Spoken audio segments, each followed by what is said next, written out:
ମା এই ଧରାପୃଷ୍ଠର ଅବତରଣ କରିଥିଲେ। ପରବର୍ତ୍ତୀ ମୁହୂର୍ତ୍ତରେ ଭରି ରହିଥିଲେ ମଧ୍ୟ ଜୀବନକୁ ଦ୍ୱନ୍ଦ୍ୱ ନ ଭାବି ସେବାରେ ମନୋନିବେଶ କରିଥିଲେ। ସେଭଳି ଜଣେ ମହାନ ଆଜ୍ଞା ଆପଣ ପରିଚୟଟା ଦେଲେ। ମୋ ନାଁ ହେଲା ବାଲା ରାୟ, ବରିଷ୍ଠ ନାଗରିକ, ଜୟପୁର। ଆଜ୍ଞା ଆଜି ପ୍ରଭୁଦାନ ବତ୍ରାଙ୍କର କରାଯାଇଛି, କ'ଣ କହିବା ପାଇଁ ଚାହୁଁଛନ୍ତି? ଆପଣ ଅତି ଦେଇକି ଆସନ୍ତି କ'ଣ? ଦେଖନ୍ତୁ, ଆଜି ସ୍ୱର୍ଗତ ପ୍ରଭୁଦାନ ଭତ୍ରାଙ୍କର ଆଜି 94ତମ ଆଜି ଜନ୍ମ ଜୟନ୍ତୀ ପାଳନ ଏଠି କରାଯାଉଛି। ତାଙ୍କର ଅନୁଷ୍ଠାନରେ ଫରେନ୍ ନାଇଟିଙ୍ଗେଲ୍ ଯେଉଁ ଟ୍ରେନିଂ ଏଠି ସେଣ୍ଟର ରହିଛି, ତାଙ୍କର ଅନୁଷ୍ଠାନରେ ଆଜି ପାଳନ କରାଯାଉଛି। ଏହି ଅବସରରେ ମୋତେ ଏଠି ଅତିଥି କରିଥିବା ହେତୁ ତାଙ୍କ ସ୍ମୃତି କମିଟିର ସମସ୍ତ ସଦସ୍ୟଙ୍କୁ ମୁଁ ଧନ୍ୟବାଦ ଦେଉଛି। ପ୍ରଭୁଦାନ ଭତ୍ରାଙ୍କର ବିଷୟରେ ଏଠି ଆଲୋଚନା ଏବଂ ଚକ୍ର କରାଯାଇଥିଲା ଯେ ପ୍ରଭୁଦାନ ଭତ୍ରା ଏଇଠି ଜୟପୁରରେ ଯେଉଁଭଳି ଭାବରେ ଏହି ଅନୁଷ୍ଠାନକୁ ତିଆରି, ଏଇ ଗୋଟିଏ ଅନୁଷ୍ଠାନ ନୁହେଁ, ବିଭିନ୍ନ ଅନୁଷ୍ଠାନ ଜୟପୁରରେ ତିଆରି କରିଥିଲେ। ବହୁ ପିଲାଙ୍କୁ ଏଠି ITI ମାଧ୍ୟମରେ ଆଉ ଆପଣଙ୍କର ନର୍ସ ଟ୍ରେନିଂ ମାଧ୍ୟମରେ ଏବଂ ବିଭିନ୍ନ ମାଧ୍ୟମରେ ସେ ଯେଉଁ ଅନୁଷ୍ଠାନ ଯାକ ଗୁଡ଼ାଏ ତୋଳିକିରି ଯେଉଁ ଶିକ୍ଷାଦାନ କରୁଥିଲେ, ଜୟପୁରର ବେକାର ପିଲାମାନେ ନିଶ୍ଚିତ ଭାବେ ଉପକୃତ ହେଉଥିଲେ।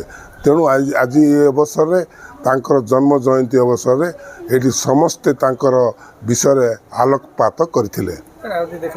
ଗୋଟେ ବହି ମଧ୍ୟ ଉନ୍ମୋଚନ କରାଯାଇଛି। ହଁ, ଆଜି ତାଙ୍କର ଏଇ କାର୍ଯ୍ୟକ୍ରମରେ ଅନ୍ୟତମ ଆଉ ଗୋଟେ କାର୍ଯ୍ୟକ୍ରମ ରହିଥିଲା, ଯେଉଁଟାକି ଆମର ପ୍ରକାଶ ମହାନନ୍ଦିଆ ଯିଏ ଲେଖକ ରହିଛନ୍ତି, ସିଏ ଅତି ଘନିଷ୍ଠ ପ୍ରଭୁଦାନ ଭତ୍ରାଙ୍କର ଅତି ଘନିଷ୍ଠ ବନ୍ଧୁ ସିଏ ଥିଲେ।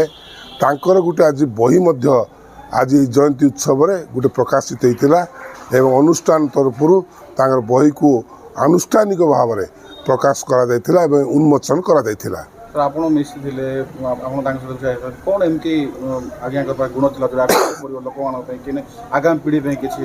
ନିଶ୍ଚିତ ଭାବରେ ସ୍ୱର୍ଗତ ପ୍ରଭୁଦାନ ଭତ୍ରା ହେଉଛନ୍ତି ଗୋଟେ ଜୟପୁରର ଗୋଟେ ମାନେ ସେ ଗୋଟେ ମାନେ ଐକ୍ୟ।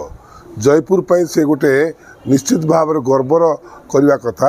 ସେ ବହୁତ ଚିନ୍ତା କରୁଥିଲେ ଜୟପୁର ସହର ପାଇଁ ଏବଂ ଅବିଭକ୍ତ କୋରାପୁଟ ଜିଲ୍ଲା ପାଇଁ ମଧ୍ୟ ସେ ଚିନ୍ତା କରୁଥିଲେ କିଭଳି ଭାବରେ ଯୁବକମାନେ ଆଗକୁ ଆସିପାରିବେ ଏବଂ ଗରିବ ନିଷ୍ପେଷିତ ଦଳିତ ପିଲାମାନେ କିଭଳି ଭାବରେ ଚାକିରିକୁ ଯାଇପାରିବେ, ବିଭିନ୍ନ କ୍ଷେତ୍ରରେ ସେ ଦାବି କରିକି ଆଉଥିଲେ। ସେ ବିଭିନ୍ନ ଅନୁଷ୍ଠାନ ମଧ୍ୟ ଗଢ଼ିଥିଲେ। ଏଠି ଲକ୍ଷ୍ମଣ ନାୟକ ସ୍ମୃତି କମିଟି କରିଥିଲେ, ରାଜଶ୍ରୀ ବିକ୍ରମ ଦେବ ବ୍ରହ୍ମାଙ୍କର ଗୋଟେ ସ୍ମୃତି କମିଟି କରିଛନ୍ତି ଏବଂ ବିଭିନ୍ନ ଅନୁଷ୍ଠାନ ସେ କରିଛନ୍ତି। ଆଜି ସେଇଭଳିଆ ବ୍ୟକ୍ତିଙ୍କୁ ଆମେ ଆଜି ଜୟପୁର ତାକୁ ଭୁଲିବାର ଉଚିତ ନୁହେଁ, ତାକୁ ଜୟପୁରବାସୀ ତାଙ୍କୁ ମନେ ପକାଇବା ଆଜିର ଦିନରେ। ତେଣୁ ଏହି ପରିପ୍ରେକ୍ଷୀରେ ଆମେ ନିଶ୍ଚିତ ଭାବରେ ତାଙ୍କର ଯେଉଁ ବ୍ୟକ୍ତିତ୍ୱ ଥିଲା ପ୍ରଭୁଦାନ ଭତ୍ରାଙ୍କର, ସେ ବ୍ୟକ୍ତିତ୍ୱକୁ ଆମେ ସବୁଦିନ ଆମେ ମନେ ପକାଇବା।